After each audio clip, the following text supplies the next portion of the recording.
A baixa qualidade da educação no Brasil é bastante conhecida, em especial no ensino público. Nos testes passa ano, entra ano, e as notas obtidas pelos estudantes brasileiros estão bem abaixo da média mundial. São muitos os alunos com 5, 6 anos de estudo, ou até mais, que não entendem o que leem, nem dominam as operações básicas da matemática. Foi nesse contexto que surgiu o movimento Escola Sem Partido, que afirma combater a doutrinação política nas salas de aula. A iniciativa já se transformou em projeto de lei no Congresso e está gerando intenso debate. Até onde deve ir a liberdade do professor na sala de aula? A doutrinação política é mesmo um problema frequente? Há o risco de que uma nova lei instale uma espécie de censura nas escolas? A controvérsia não deve se encerrar tão cedo, já que a Constituição dá argumentos aos dois lados, quando fixa como princípios da educação, abre aspas, liberdade de ensinar e divulgar o pensamento e pluralismo das ideias e concepções pedagógicas. Fecha aspas. E para falar de educação e também da controvérsia sobre a doutrinação política de estudantes nas escolas, nas salas de aula, recebemos Lisete Arelaro, professora da Faculdade de Educação da USP, e Tiago Cortez, sociólogo, militante do movimento Escola Sem Partido. Sejam muito bem-vindos. Obrigado. Muito obrigada. O Senado já abriu uma consulta pública, fez lá um contador para que as pessoas votem contra e a favor, e a gente percebe que é um engajamento. Hoje à noite havia 173 mil pessoas que votaram contra o projeto e 184 mil a favor. E há vários outros projetos no Brasil, na Câmara. Por que precisamos de uma escola sem partido, Tiago? Boa noite, Mônica. Boa noite, professora Lisete. É um prazer estar aqui e falar sobre isso.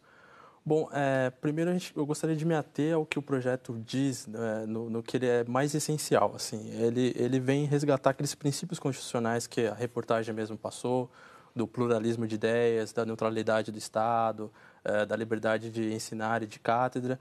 E o que a gente propõe, a Escola Sem Partido propõe, acrescenta mais, é que seja produzido um cartaz simples em sala de aula, fixado, através do qual o estudante vai conhecer os seus direitos constitucionais, os deveres do professor, e que isso seja um mecanismo para a conscientização dos estudantes a respeito dos seus direitos, do que diz a Constituição e dos próprios professores também. Então, você citou agora a questão da consulta, Mônica, e é interessante, eu acho, houve um recorde, né, de participação.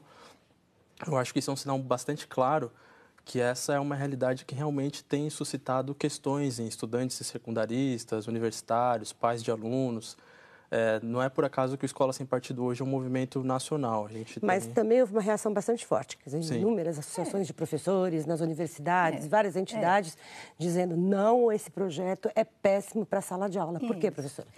Bom, o equívoco começa até na criação do movimento, porque uma coisa é discutir qualidade de ensino e o que acontece nas escolas do Brasil, tá certo? Então, logicamente que a solução é melhor formação dos professores, tá certo? Melhores condições de trabalho, melhoria exatamente do acesso a bibliotecas atualizadas, etc. Enfim, tem uma série de coisas que nada tem a ver com este projeto hoje que está sendo discutido, não é? É importante que a gente diga que, apesar da argumentação de que ele não fere a Constituição, é evidente, acho que há um consenso entre nós, professores, há um consenso de que, de fato, isto significa controle, tá certo? Efetivo de conteúdos, e nós caminhamos para uma única pergunta: de que partido será a Escola Sem Partido? Não é? Essa é a grande Quem questão. Formulará as diretrizes? Claro, primeiro porque conduzirá. nós sabemos de uma coisa, todos sabemos, e o senador também, que propôs: não há neutralidade. É o senador Magno Malta, para quem não sabe. Isso. Eu não queria promovê-lo, até porque eu acho que é uma informação, ele que assina. É isso, tá certo. Mas do ponto de vista concreto, né, não há neutralidade. Ele sabe disso, no conhecimento. Eu sou assim ou assado. Eu penso isto ou aquilo, não é? E é esta a riqueza que possibilita, até hoje, no mundo ocidental pelo menos, né, que o conhecimento cresça, que a ciência se desenvolva, né? E a liberdade de pensamento, de ousar pensar diferente, né? Da maioria, foi assim que as grandes descobertas puderam acontecer. Né? Então, eu diria que nós estamos... Eu particularmente, estou muito preocupada com o projeto. Né? Eu estava brincando, porque o Tiago está aqui, é um prazer, Tiago. Tiago é jovem, mas, por exemplo, para mim, que já sou uma professora experiente, né? Com mais de 40 anos de militância na cabeça, eu sou obrigada a dizer, eu li o projeto com atenção e digo, olha, isto daqui eu já vivi no Brasil. Chamava-se ditadura civil-militar. Essa é a principal crítica. O que vai se impor é uma censura aos professores. Eles ficarão contidos e temerosos. Um dos projetos propõe prisão, inclusive. Não, o nosso projeto de lei... Eu queria só... O projeto 1411 de 2015 põe criminalização. E se ele fizer... Não põe prisão. Não, eu estou dizendo para você que são 6 projetos. Mas eu gostaria só não de... é do senador. Tá, mas eu gostaria só de começar o debate pelo que a primeira contestação da professora, que é a da criação do movimento Escola Sem Partido. Bom, tem um pensador, o Karl Popper, um pensador austríaco que eu gosto bastante, e ele coloca... Fez parte da minha formação. Ele define a democracia como uma arena de disputas, uma arena de conflitos mesmo, entre grupos divergentes. Ainda bem, essa é a graça. Essa é a ideia, um conflito organizado, pacífico, mas é um conflito. E a gente está competindo por espaço institucional, pela opinião pública. Agora, ao invés da gente demonizar um movimento que conseguiu essa coisa difícil, que é atrair a opinião pública, a gente poderia, mais produtivo, é tentar entender por que ele conseguiu, ele foi bem sucedido isso. No caso do Escola Sem Partido, porque a gente está falando de uma realidade que é bastante tangível, empiricamente conhecível pela maioria dos estudantes brasileiros, tanto que no nosso site, programa escolasempartido.org, a gente recebe centenas e centenas de depoimentos. Hoje que mesmo... tipo de queixa? Quer dizer, eu vou receber milhares e milhares de opiniões contrárias, Tiago, porque vamos e venhamos, nós estamos num país conservador. Não, o Brasil é historicamente um país conservador. Ele pode chamar o país de conservador do ponto de vista da extrema esquerda, ele é conservador. Não. Porque daí a gente nunca vai ser esquerdista o suficiente. Não é isso. Você que é um sociólogo sabe disso. Quando é que ganha movimento, este movimento de vocês? Exatamente no momento no Brasil em que há questões políticas extremamente complicadas e que há, sim, desejo de que seja cerceado o pensamento. Mas é que eu gostaria de completar aqui o raciocínio. É que, na verdade, a força da Escola Sem Partido vem de uma coisa muito simples. Durante décadas, Mônica, no Brasil, os movimentos sociais... Muitos deles foram... Isso eu sei porque eu sou formado em sociologia, fui militante de várias coisas. E eu posso dizer, o Escola Sem Partido ele se diferencia porque ele não é um movimento construído de cima para baixo, de organismos partidários e burocracias para baixo. É um movimento de pessoas comuns, de estudantes secundaristas, de universitários, pais de alunos, todos preocupados com essa realidade que é o assédio ideológico em sala de aula. Porque a gente coloca aqui na Constituição, eu trouxe... Eu até queria acrescentar uma pergunta aqui, e serve para os dois, com a sua experiência em sala de aula e as críticas e queixas que vocês recebem. Eu só queria responder a questão da ditadura da professora, depois falo agora. Diga, então, diga. Tá, vamos lá. É que eu não terminei também meu pensamento. Mas é só para conseguir alcançar, que a senhora colocou várias questões aqui. No artigo 206 da Constituição, nesse capítulo 3 da Educação, Cultura e do Desporto, ele diz aqui, o ensino será ministrado com base nos seguintes princípios. E aí ele vem listar, que é o que está no projeto do senador. Pluralidade, liberdade e tal, não sei o quê. De crença. Eu não sei como é possível dizer que o pluralismo, a defesa do pluralismo de ideias, da liberdade de crença, de expressão, o fato de que um aluno não pode ser prejudicado porque ele é de uma determinada religião ou determinada crença política, como isso pode nos associar à ditadura? Mas eu pergunto, professor, isso acontece na prática? Na prática, há cerceamento, por ideologia? Não. Se hoje os professores exercem esse poder de cerceamento... Dos estudantes? Dos estudantes. Não. O Tiago está enganado e, claro, não tenho dúvida. Claro, respeito, o movimento está aí, vivo e forte, tá certo? Mas nós também, os que pensamos de outra maneira. Quero te dizer... Tenho um grande prazer de ter participado da escrita desses princípios junto com um movimento nacional chamado Fórum Nacional em Defesa da Escola Pública, que foi exatamente quem apresentamos. Exatamente, custou muito, muito suor, muita conversa, muito debate para poder escrever pluralismo de ideias já em 1988. Naquela época, pensando o contrário, que o pensamento da esquerda não tinha espaço nas instituições de educação. Não, e eu quero te dizer, quero lembrar, Mônica, que realmente, durante a ditadura, você tinha termos que você não podia usar. Por exemplo, você não podia falar em crise, você não podia falar em golpe, tá certo? Se eu chegar aqui e falar na Globo, que apoiou, falar, estamos vivendo um golpe, não, a Mônica não vai suspender o programa. Mas a verdade é o seguinte, hoje você teve de ponta a ponta do Brasil, nós estamos vivendo isto, e esta é a realidade, uma proibição em todos os planos municipais de educação e agora também nos estaduais, tá certo? Sobre a questão de gênero. Aliás, é um dos itens do e todos os projetos também. Os 6 Ele projetos praticamente acaba com essa discussão. Exatamente, como se não existisse isso. Eu só queria acrescentar o seguinte, essa questão da ditadura eu acho tão complicada, porque eu que sou formado em Sociologia, pretendo lecionar a partir do próximo ano, eu jamais apoiaria um projeto de lei que fosse cercear eu mesmo, que fosse provocar problemas para mim. Agora, o que eu acho que a gente tem que deixar claro, Mônica, eu peço que vocês me permitam deixar isso bastante claro aqui, é que a gente está se baseando nesse livrinho aqui, que é a Constituição. É a autoridade máxima do país, é esse livrinho aqui, não é o presidente da República. Eu só queria... quando a gente fala dos professores, e eu tenho o maior respeito pelos professores, pretendo passar esse ano que vem,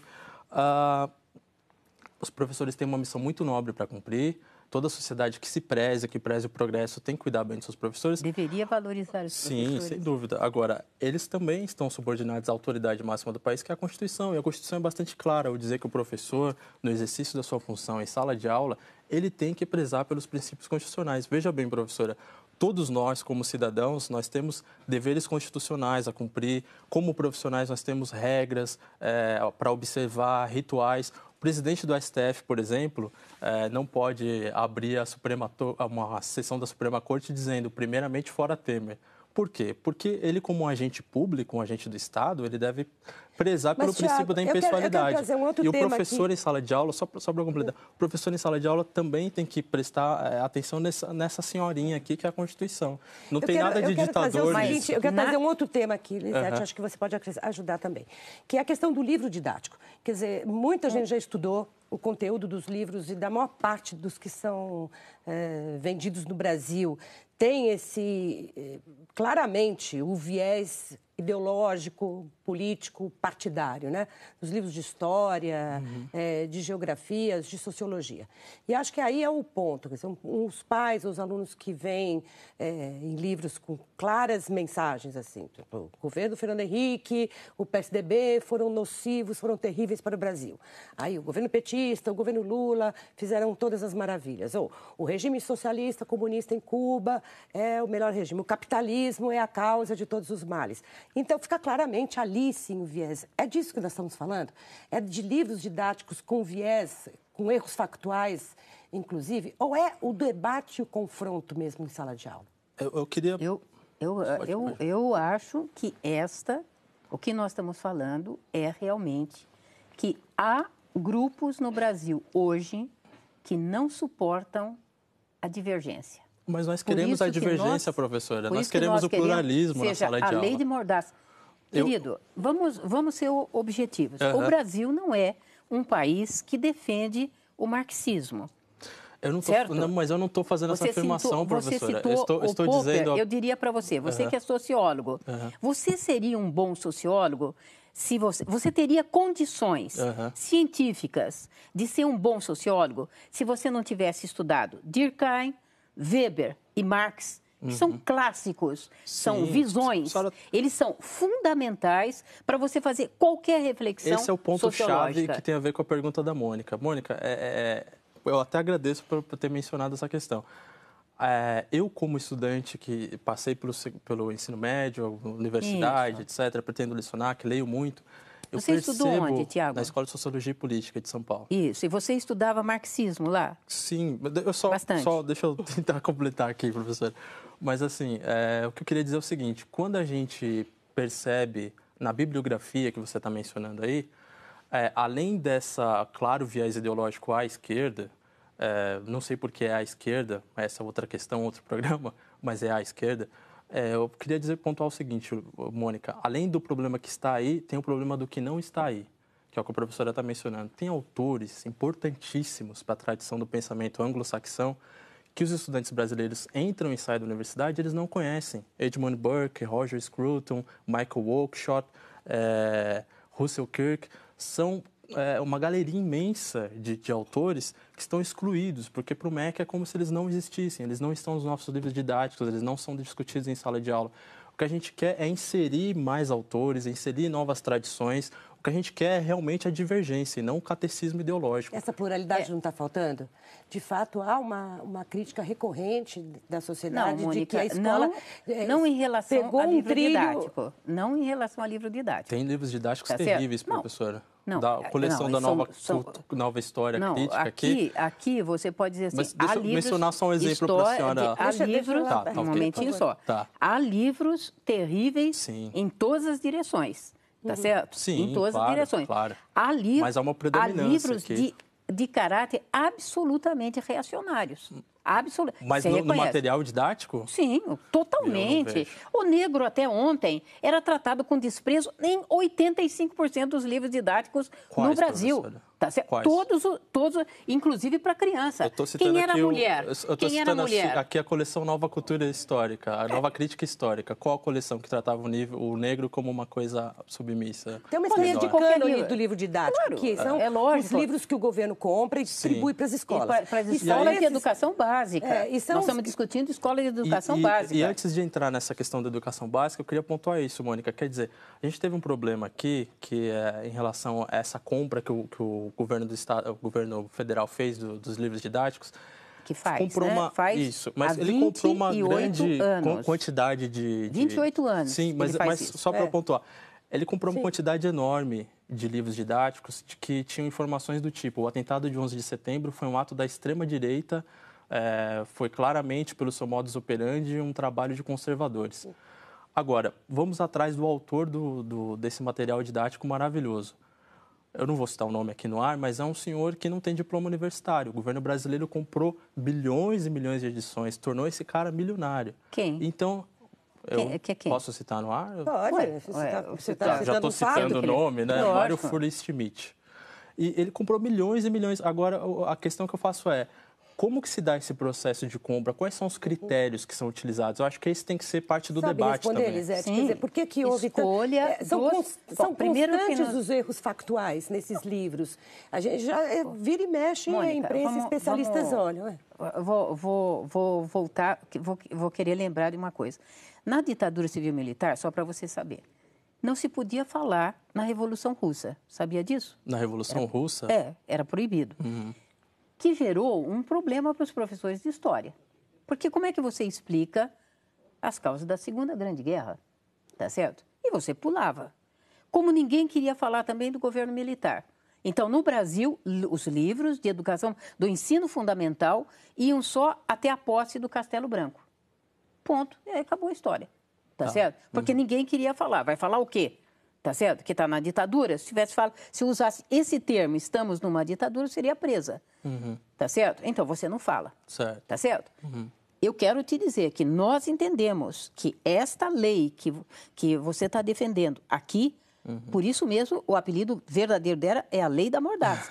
Quer dizer, eu não posso discutir duas ideias. Como não é só nessa lei. Eu estou dizendo que o controle hoje que nós estamos tendo da questão de gênero... Mas só para contrapor essa questão da ditadura. Hoje a gente pode falar em sala de aula sobre a Revolução Russa, sobre a Revolução Gloriosa, sobre a Revolução de todos os gêneros. Agora, a questão que eu coloco é o seguinte: a gente está sempre voltando a essa associação entre o projeto e a ditadura, acho que por falta de argumentos, porque já ficou bastante claro e estabelecido que decorrem todos os princípios do projeto da Constituição. Não é verdade, Thiago. Claramente, eu estou dizendo que ele é inconstitucional. E não sou eu que estou dizendo. Inibe a atuação do professor em sala de aula.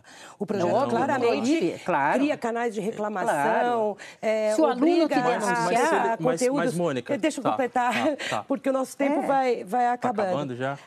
E, por outro lado, embora ele seja, digamos, bastante defeituoso na minha avaliação, que não é de especialista, mas no sentido de que ele restringe bastante a liberdade de escolhas do professor dentro da sala de aula, ele também ele obriga uma parte da sociedade a reconhecer que há um desconforto. Sim, que a maneira como isso está sendo feito, como as aulas estão sendo dadas, como estão sendo tratados os materiais de história, de geografia e de sociologia, tem um viés.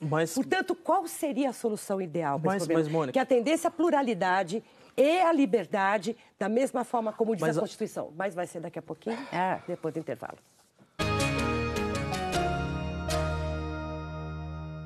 O debate continua intenso aqui no intervalo, como você pode imaginar aí em casa.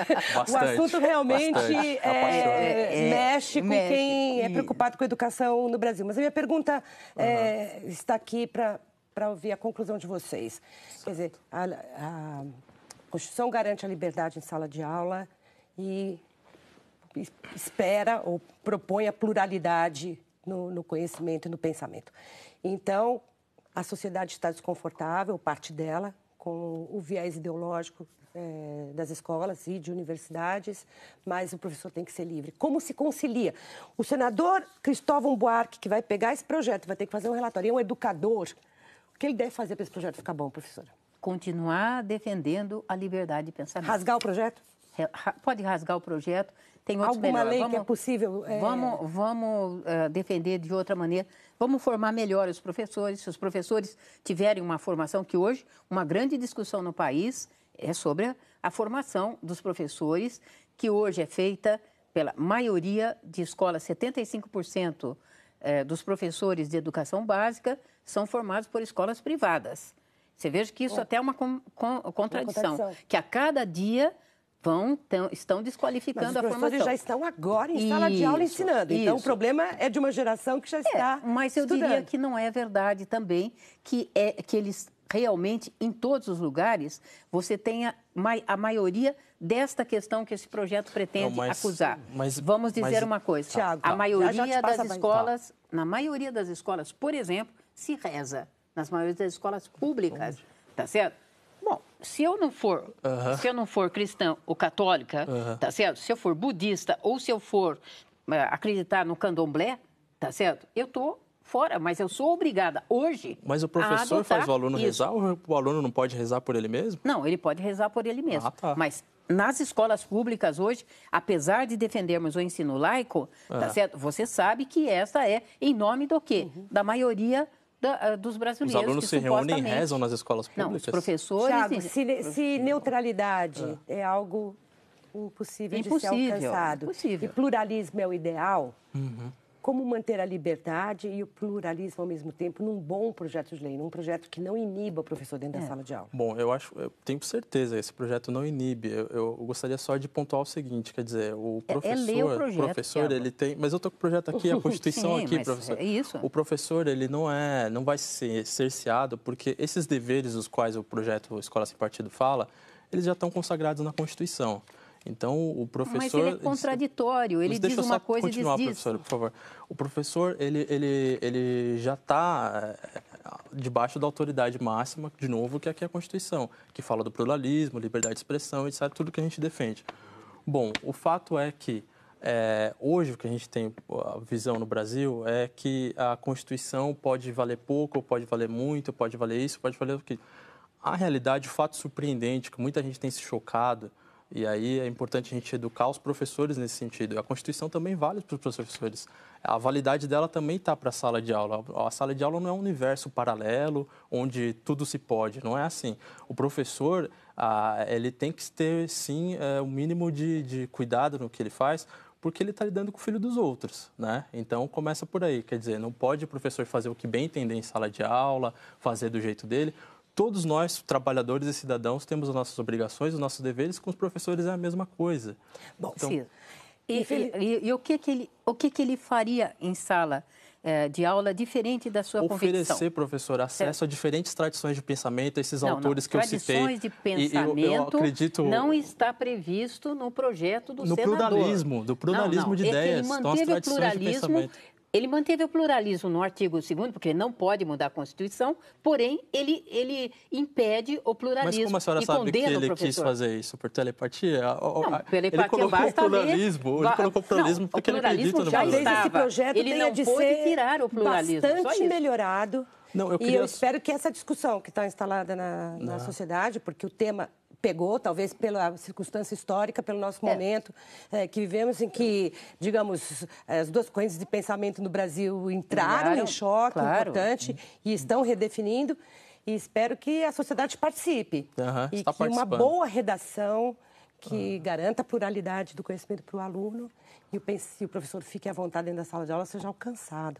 Por enquanto, eu agradeço muito a disponibilidade e a generosidade que vocês tiveram na participação. O desenvolvimento científico do Brasil também agradece se rasgarmos esse projeto. Eu acho que é o contrário. A liberdade agradece se a gente manter o projeto. A liberdade do estudante. É uma discussão que vai pegar fogo. Muito obrigada. Muito obrigada a você também que nos acompanhou até aqui. A gente volta na próxima terça-feira. Até lá.